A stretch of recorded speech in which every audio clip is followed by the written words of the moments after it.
Hey, welcome back to another conversation. We are right in the middle of our Cup of Cheer series. We're talking about some of the themes of Advent, which is all about the coming of Jesus, this time kind of leading up to Christmas, which we kind of skip over. And so we thought it would be fun to really kind of wade into those moments of longing, of waiting, of the coming of Jesus, and talk about some of the things that Jesus brings to us, kind of the gifts that he brings that are not tangible, right? And so we've been talking about hope. We talked about love. And this week we're talking about joy. Joy's good. I could all use some more joy, right? We can all use joy for sure. When you think about joy, it's one thing that I think has been interesting in this series. It's hard to describe these things without using the word. I've found that. I was like, how do I talk about peace without saying peace, or joy? Yeah. So when you think of joy, like what do you think about?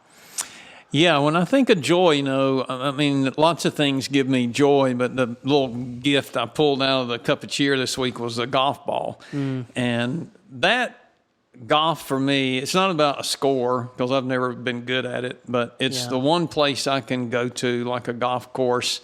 Now my son Timmy's playing. Chris is a little bit interested in it, and we can have a time there sort of where we let all the stress of the world go. And it's not joy like put a smile on my face and that kind of thing. It's just it's something deeper than that. So I think joy for me, when I really translate it into what Jesus has given through his grace and his mercy in our life, it's a deeper kind of joy than just a laugh or a smile. It's something that is within us even through a challenging time. Yeah, I think that's, you really hit on that throughout the message about how to experience that and remember that, because life is not always good, right? Things are not always up and to the right. Yeah. If you're playing golf, you're not like shooting even par, maybe under par, I'm not. And for a lot of people, golf's probably just frustrating. But I think for you, it's an opportunity for you to be with your family. It's an opportunity for you to get away, right? And so those things bring joy because they bring this sense of like calmness. When I hear you talk about that, I think about things that bring me joy, or like making coffee. That brings me joy. Like drinking coffee, that brings me joy. But like the act of that, the ceremony of that, is actually like a good thing for me. The aroma of it. Sure. The aroma, like it's like the Japanese have this, like the tea ceremony, where they drink tea together, but there's an act of doing it and how they prepare it and they do the thing, And so for me, that's like making coffee in a pour over in the morning is like 5 minutes that I just get to do that. And that brings me joy because it brings me this moment to remember. And really, that's kind of where you took this in the beginning was how do we, if we're going to experience joy, we've got to kind of remember what Christmas is about because there's a million things. Yeah. Like I'm already overwhelmed in my head just thinking about the next 10, 12 days, this next couple of weeks that are coming. It's like, okay, that's Monday, that's Tuesday. Exactly. Yeah. How do we remember? How do we get that joy back? Yeah, the first point I talked about is just remember Jesus is the reason that we have Christmas, and our schedules. We're busy all the time. It's almost like a trademark that most of us have, especially with kids and family.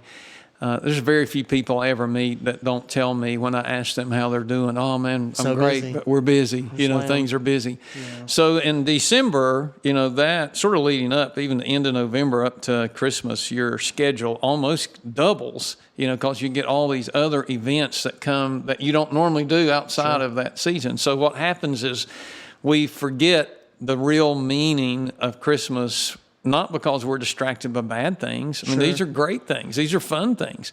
And all of a sudden it's January. We're wore out and in debt. And, we're like, gosh, we missed Christmas again. And so it's been interesting. There's a lot of research that has gone on about this from Pew Research people, and they've been talking about some folks who have decided that they're going to take their family and get away during Christmas. So now it's one of the big holiday vacation times. So people are taking their whole family like to a cruise or to a vacation where they can sort of keep focused on just this particular Yeah. season of Advent rather than all this other stuff. And they said the downside of it is all the other family members are upset because, these people aren't there anymore. They're not there. And you're also like still spending money. But, yes. When I was a kid, I was probably in middle school and that's what my family did. It's like, I have all the things, like you're old enough that you just don't want like toys, getting a gift is like meaningful, but it's like, I don't need this.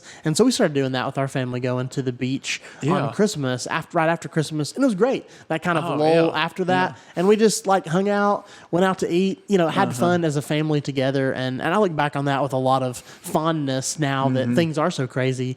Even when we are together, it's like, man, it was really nice to just get away and to remember family and community. And what you mentioned about being busy, it's easy to get busy doing good things. It is. And miss the best things. And Christmas is the best example of that, right? You're like, well, I got to do this thing. I got to go here. you're like, there's just such a list, right? Of presents you want to buy and people you want to see and like with good intention. And then you can find yourself on about December 28th or 29th, just on the couch. Like, what have I done? I don't know.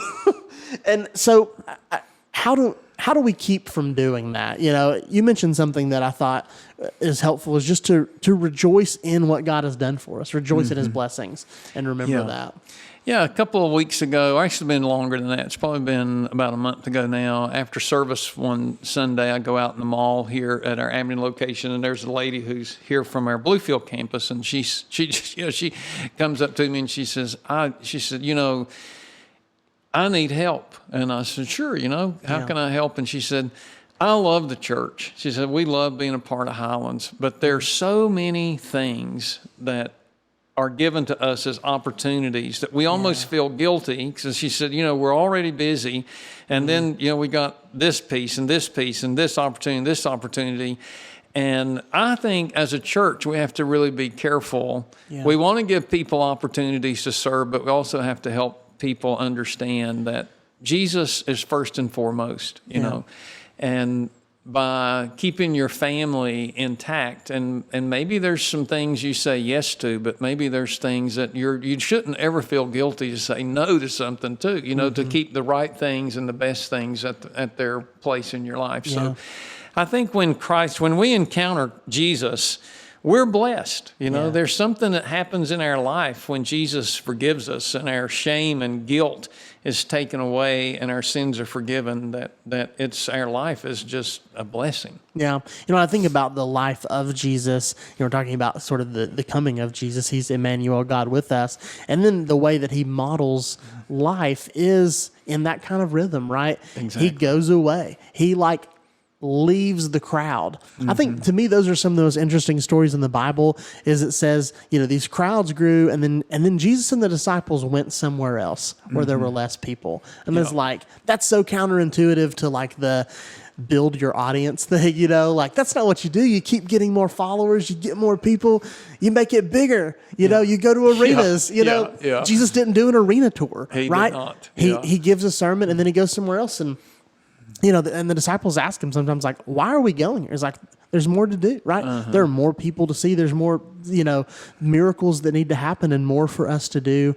And so I think about that with my rhythm of my life is, am I creating space to make time to maybe just rest? Yeah. Like, it's okay to not do anything. Right.